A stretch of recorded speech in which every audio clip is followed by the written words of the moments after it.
Welcome to 80s TV Ladies. Wishing you all a very safe, secure, and taken care of place right now. There's been a lot going on in Los Angeles. Sharon is out of town. So I've decided to get Gertrude+berg from Gertrude+berg's Paranormal Bookshelf to join me in our garage, which is still standing, unlike a lot of buildings in Los Angeles. So hello, I'm Susan. Hello, Susan. I'm Richard, your husband. I know I'm no Sharon+johnson, but you guys are going to have to put up with me for today. So we would be normally dropping a regular episode for you, but today instead we are dropping this one because there has been unprecedented fires in all of Los Angeles, the Palisades, and Altadena. And so we're safe. We housed some people who had to evacuate, some of whom lost a home, but others were able to go home, and we're still hoping that the fires will be fully contained soon. You know, we get wind all the time in LA, and but I don't know. I feel like fire was expected. I don't know. I feel like there was a sense of doom even before this week started. Do you get that feeling, or am I misremembering it? No, they were warning us. There were winds coming, and with all the dryness and lines and trees that would go down, they knew there was a chance of fire, and so we were warned a lot. And we've been warned a lot with all of the natural disasters that have ramped up in the last few years because of climate change. It's so strange because it happened instantly. We were getting text messages from people, friends. Altadena, Pasadena. Yeah, that were immediately like, we're getting evacuation warnings. We need a place to go. Can we go to your place? And that was Tuesday evening, not even late.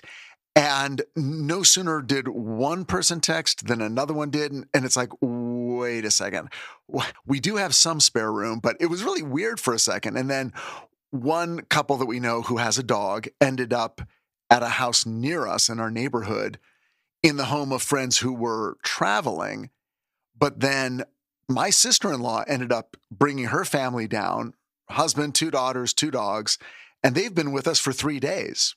I know. And then our son Spencer came down. He came down with his dog because they got evacuated. So yeah, there was a point of, wait a second. How many people can we fit in here? Well, not only that, but how many people do we know who are being evacuated and we're their first call? Like, that's the part I didn't get. I'm like, if we were evacuated, would we be calling people, or would I just be like, we're going downtown to the, Bonaventure. I'm getting a room with 24-hour room service. You understand that we would have to evacuate with our 2 dogs and a cat. That's fine. Many hotels don't take that. People were unable to bring their pets. I know. That was the problem. And all of these people had animals. Our son Spencer had an animal. A sister-in-law had 2 dogs, and the Cavins had their dog. So it would have been, And we have 2 dogs. And we have 2 dogs that aren't not, they're good. But it's like, okay, when you're suddenly mixing a lot of dogs on one dog's home territory, you can have some trouble. But it all worked out, and everybody was safe. And turns out we ended up kind of at the edge of an evacuation warning area, and we didn't know which way the wind was going to blow. Literally. And so there was this, that sense that everybody in LA had, and some still have, and many still have, that we may have to go now. And we then would have to evacuate all of us somewhere else. There were many people who evacuated to a place, and then that whole household had to evacuate again. Well, and there were evacuation centers that had to close down and relocate everyone who had shown up there. So yeah, people have been scrambling, and almost everyone, because a lot of people were texting, again, just checking in on us because they hear, oh my God, Pasadena, Altadena, that's where, Richard and Susan live. So they were checking in, and almost everyone who checked in with us turned out to be hosting evacuees, people they knew, friends.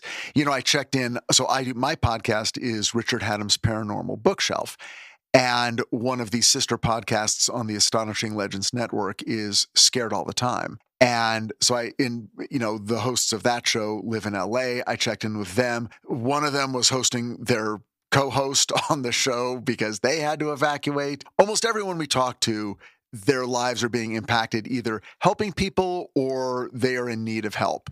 But thankfully, I feel like the number of people who have died has not, I don't know, let's just say this, it's terrible. It could have been much worse. Well, it's not done. I mean, I think the latest count is 13, but the amount of destruction, that's very small. I think it will go up because they're there's a lot of destruction and a lot of people that maybe couldn't get out.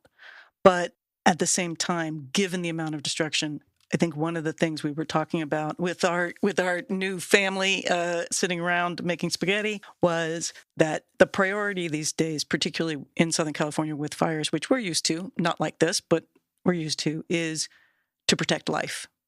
It's life first, then property. Yeah. And I think that's what they did. I know there's been a lot of talk about how terrible everything was, and everything is terrible, but I actually think the response was incredible. The firefighters were out there, the crews were out there, people were helping each other. What I saw on the ground and what we saw from all of our neighbors and friends who were dealing with all of this is a lot of people, firefighters, police, everybody in Los Angeles and the areas that I saw were trying to help each other. Everybody was doing their job to the fullest extent. How tired I was sitting in our house, just hosting people and checking in on people. There was like a day, Wednesday, maybe Thursday, where I was like, I don't think I can keep doing this, right? Keep checking for the evacuation notices. And we kept getting some were false alarms, some were not, but the phone would go off and it's very stressful.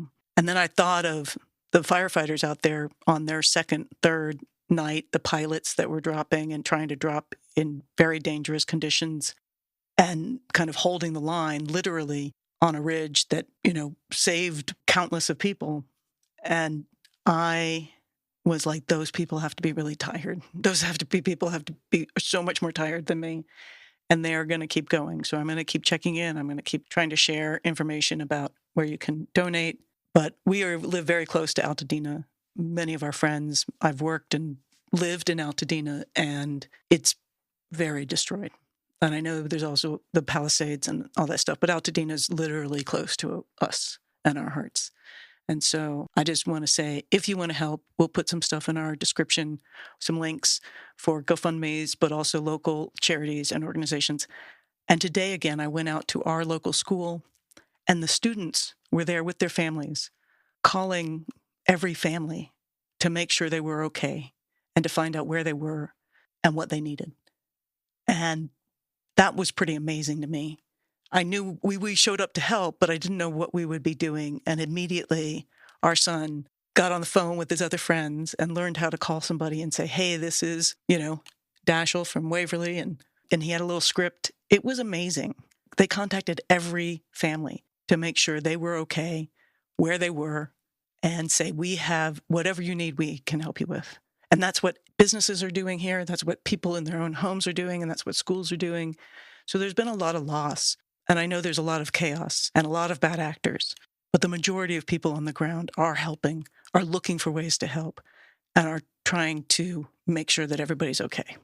So, yeah, and if you're listening and you do want to help, and a lot of people have reached out to us through our individual shows and then also personally, check the show notes for 80s TV Ladies for this episode. And there will be legitimate ways where you can give your money and be confident that, it's not one of the many scammers out there trying to take advantage of the disaster by ripping you off. So, and we thank you for any help you can provide, because now's the time. Now's the time we need it. All right. Well, we're wishing you safe winds, low winds, and that we have a calmer week ahead, and hoping that you are okay and safe where you are, and that you're taking care of yourself and others and being amazing ladies of the 21st century.